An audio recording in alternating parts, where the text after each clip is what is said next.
When something ruins your day, do you get stuck on the negative or do you manage to see the positive? I see the positive. What I've learned, probably I've been deploying this strategy for about 15 to 20 years. If I didn't mean to harm someone, if I didn't mean ill will, and I can't think of instances where I really do, and act on it anyway, then it's just best to forgive myself and get on with it and apologize to however something I did ramifies, and to whomever it had a negative impact, and then just get on with it. We talk a lot about mental health in the podcast, and just briefly, have you ever dealt, we all have dark times, but what do you do in those dark times? How do you recover when you face adversity?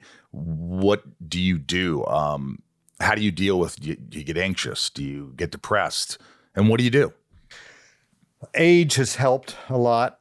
When I was in my 20s and early 30s, struggling to have a career, and even soon after that, when I would face disappointments, I became very anxious and depressed, which I guess is defined as anger turned inward.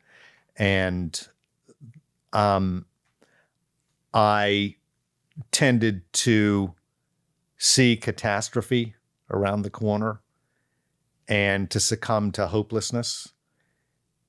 But I got this great piece of advice, not personally, I read it, from Richard Nelson, a wonderful playwright, that you just don't leave the room, you stick around. And the more I've stuck around, the more I've learned that opportunities end up coming. And so with age has become wisdom. I'm about to turn 60 in about 2 months. And that's the best part of getting older, is that I have more data.